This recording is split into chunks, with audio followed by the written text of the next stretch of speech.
यह कथा माता नौ दुर्गा का है। यह कथा सुनने से सभी कार्य पुण्य होते हैं। अगर किसी की संतान में कोई विघ्न आ रहा है तो माता दुर्गा का व्रत रखकर यह कथा सुनने से सुख समृद्धि और संतान की प्राप्ति होती है।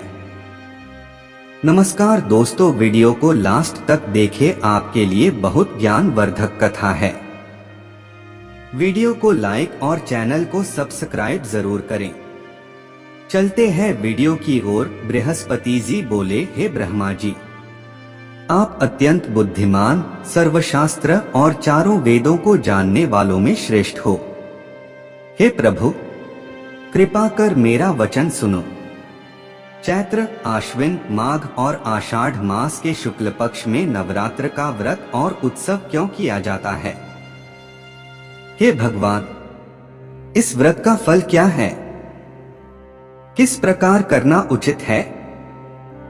और पहले इस व्रत को किसने किया, सो विस्तार से कहो।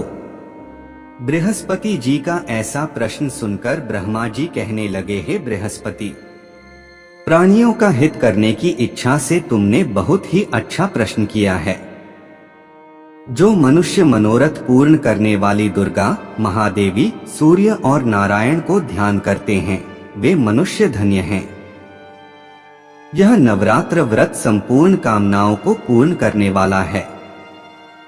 इसके करने से पुत्र चाहने वाले को पुत्र, धन चाहने वाले को धन, विद्या चाहने वाले को विद्या और सुख चाहने वाले को सुख मिल सकता है। इस व्रत को करने से रोगी मनुष्य का रोग दूर हो जाता है और कारागार में पड़ा हुआ मनुष्य बंधन से छूट जाता है। मनुष्य की तमाम विपत्तियां दूर हो जाती हैं और उसके घर में संपूर्ण संपत्तियां आकार उपस्थित हो जाती हैं। बंध्या और काक बंध्या के इस व्रत के करने से पुत्र हो जाता है। समस्त पापों को दूर करने वाले इस व्रत के करने से ऐसा कौन सा मनोरथ है जो सिद्ध नहीं हो सकता?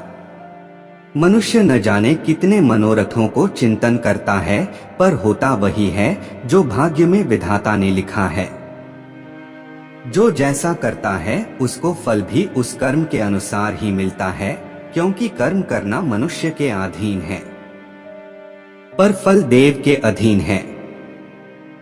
जैसे अग्नि में पड़े हुए त्रिनदी उसको अधिक प्रदीप्त कर देते हैं, उसी तरह अपनी कन्या के ऐसे निर्भयता से कहे हुए वचन सुनकर उस ब्राह्मण को अधिक क्रोध आया।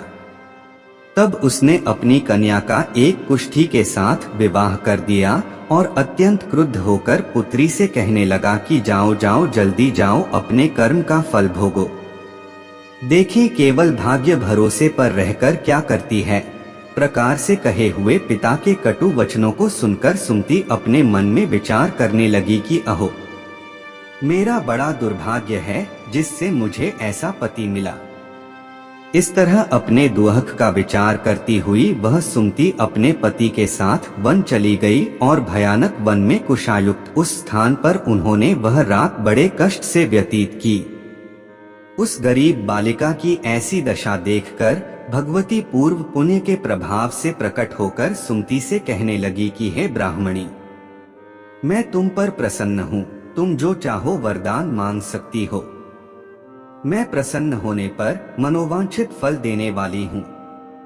इस प्रकार भगवती दुर्गा का वचन सुनकर ब्राह्मणी कहने लगी कि आप कौन हैं जो मुझ पर प्रसन्न हुई हो? यह सब मेरे लिए कहा और अपनी कृपा दृष्टि से मुझ दासी को कृतार्थ करो। ऐसा ब्राह्मणी का वचन सुनकर देवी कहने लगी कि मैं आदि शक्ति हूँ और मैं ही ब्रह्मा, विद्या और सरस्वती हूँ। मैं प्रसन्न होने पर प्राणियों को दुख दूर कर उसको सुख प्रदान करती हूँ। हे ब्राह्मणी, मैं तुम पर तेरे पूर्व जन्म के पुण्य के प्रभाव से प्रसन्न हूँ।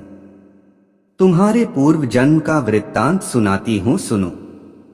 तू पूर्व जन्म में निषाद, भील की स्त्री थी और अति पतिव्रता थी। एक दिन तेरे पति निषाद ने चोरी करने के कारण तुम दोनों को सिपाहियों ने पकड़ लिया और ले जाकर जेल खाने में कैद कर दिया। उन लोगों ने तेरे को और तेरे पति को भोजन भी नहीं दिया।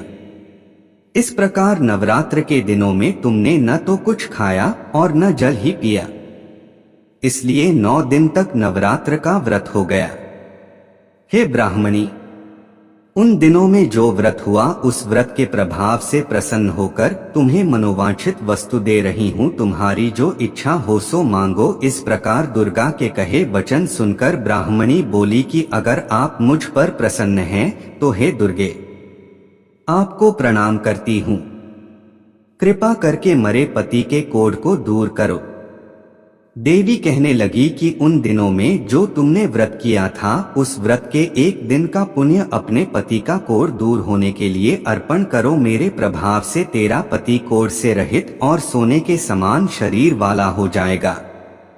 ब्रह्मा जी बोले। इस प्रकार देवी का वचन सुनकर वह ब्राह्मणी बहुत प्रसन्न हुई और पति को निरोग करने की इच्छा से ठीक है ऐसे बोली।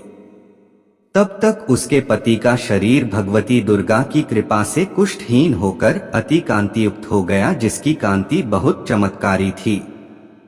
ब्रह्मा जी बोले कि हे बृहस्पति, इस प्रकार ब्राह्मणी को व्रत की विधि और फल बताकर देवी अंतर्ध्यान हो गई। जो मनुष्य या स्त्री इस व्रत को भक्ति पूर्वक करता है वह इस लोक में सुख पाकर अंत में दुर्लभ मोक्ष को प्राप्त होता है।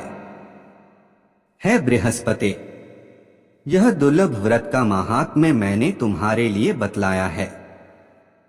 ऐसा ब्रह्मा जी के वचन सुनकर बृहस्पति जी आनंद के कारण रोमांचित हो गए और ब्रह्मा जी से कहने लगे, हे ब्रह्मा जी, आपने मुझ पर अति कृपा की जो अमृत के समान इस नवरात्रि व्रत का महात्म्य सुनाया। हे प्रभु, आपके बिना और कौन इस महात्म्य को सुना सकता है। ऐसे बृहस्पति जी के वचन सुनकर ब्रह्मा जी बोले कि हे बृहस्पति, तुमने सब प्राणियों का हित करने वाले इस अलौकिक व्रत को पूछा है, इसलिए तुम धन्य हो। यह भगवती शक्ति संपूर्ण लोकों का पालन करने वाली है। इस महादेवी के प्रभाव को कौन जान सकता है।